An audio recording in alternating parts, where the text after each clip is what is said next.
All right, so WorldCoin. There may be some people joining the stream right now that have never even haven't heard this yet, but it kind of took most of crypto by storm on Monday. Sam Altman, who is the CEO of OpenAI, which I'm sure many people are familiar with, he and another guy that I forget the name of were on with the Bankless Boys the other day, having a long time. Actually, it was just one of the Bankless Boys. I just went ahead and, believe it or not, I just listened to the entire debrief of the episode with both Bankless Boys. It was kind of a giddy fest, but I went ahead and listened to it and tried to understand everything I could. But essentially, this thing. All right, so it's clear. We've already kind of had this happen at the beginning of 2023 with some of these AI coins. The one I heard about the most was just Fetch AI. There's other ones as well. I think Fetch AI had already been around for a while. I couldn't tell you anything about it really. But I think this may be the beginning of what may seem inevitable, that AI, which has, really kind of taken over the zeitgeist, if you will, lately, that really may be one of the focuses here in this bull cycle, as far as probably largely scams, obviously. So Sam Altman, these guys from WorldCoin, which not a good name. I'd put it right there with FedNow, actually. They call this proof of identity. Their vision is whatever the vision is. Okay, so this thing is heavily VC funded, which I have a list of all the VCs here somewhere. And there's just not going to be a way to invest in this thing and win. But more importantly, for a moment, let's talk about what this thing professes to do, basically. So there's this whole orb idea. We just saw a tweet from Watch Guru and a few other accounts, Watcher Guru, showing people, I think probably in San Francisco or something like that, standing in line to get their orb and have their eyes. I don't know all this lingo, but anyway, so basically you get your identity, proof of your identity and stuff like that, and then you get this airdrop, apparently, of WorldCoin. I'm not sure what happens after that, but we're going to get into it a little bit more. I have some more details here, but what do you make of this so far, Ewok? And I'm going to put this tweet that we just had in the chat here because I want people to see this line of people here.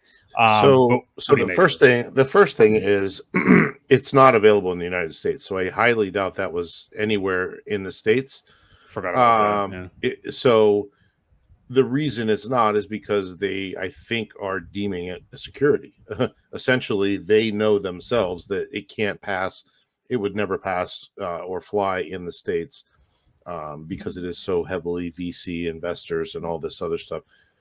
As far as that, it's a total, well, as far as I see it, a total surveillance coin. Not that we aren't already being surveilled. I mean, you have your Face ID on your phone. You have a driver's license that's got your picture. They know exactly who we are and where we go at all times, pretty much. Because you keep that phone on you, it is essentially a tracking device. Yeah. I don't want to get too conspiracy theory-ish, but it really is. Yeah.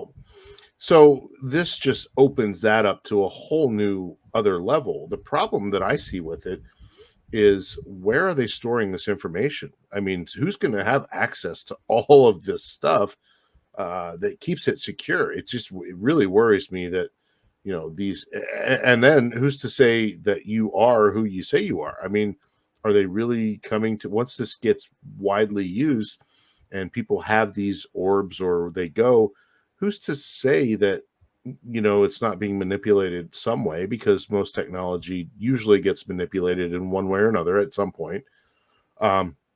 Who's to say that they're not stealing identities this way? I don't know if there's a complete retina scan or how it's done exactly, but it worries me. I think there's way too much information out there to put on the blockchain that's not needed. And then what good does it do? Like, I don't know that there's a use case for it. It doesn't make a whole lot of sense. It seems to me like a big pile of dog shit, actually. Yes. I mean, on fire. It just seems, I don't know. I remember in the 2018 we had this whole plus token Ponzi thing going on. And it led everybody into false sense of bull markets here, bull markets here. Bitcoin went from, I don't know, 5,000-6,000, went all the way up to 14K. And then this Ponzi kind of erupted, and it plummeted back down to 3,500 at that point. I feel like this is kind of similar, but with the VC money, it may be a little bit different. I don't know if it's going to do exactly that or crash anything, but it just feels like that time of the market then, as right now, when this whole thing came out, was the first thing I thought was, oh, here's another plus token Ponzi. But again, I think it's a little bit different, but it just reminded me, it just made me feel dirty. Yeah, it definitely. So let's get a little dirtier, actually. So I'm looking at a list of just some of the major backers of this. These are people that are major investors in WorldCoin. We've got Sam Bankman-Fried. I don't know if you've heard of him, but he's in there. We've got Gavin Wood. So he is the former CEO, whatever, creator of Polkadot, who is another kind of Davos type WEF, chain that essentially is, I think, going to be useless now. Three Arrows Capital. Not sure if you've heard of them. Let's see here. I think aren't these all the people that lost money? Huge money, or the bankrupt people?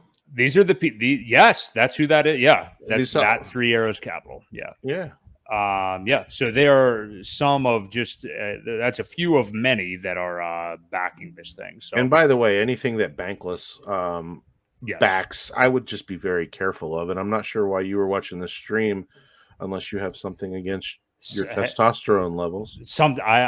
We all have our guilty pleasures, and sometimes I'm a little submissive, and I pour myself a glass of wine.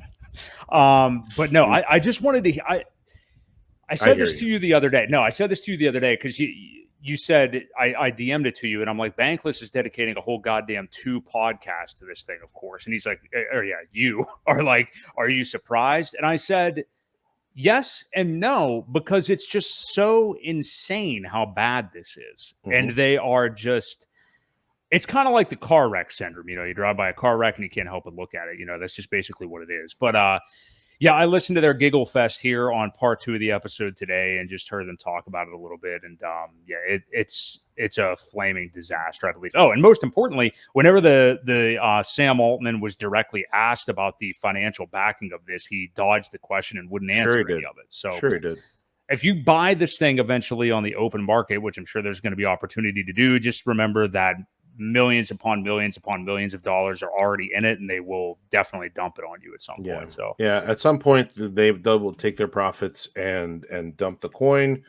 I wouldn't be surprised, but again, I'm pretty sure unless you have a VPN or something to get around it, it's not even available in the States. I don't think you can even open up the white paper as far as that goes. You can't even access that in the States. So yeah. It's probably a good thing. See? Yeah, I think so. But yeah, good rule of thumb. Yeah, anything that's on Bankless, I would avoid, obviously. So yeah, Hex and Pulse Chain are scams to them, apparently. So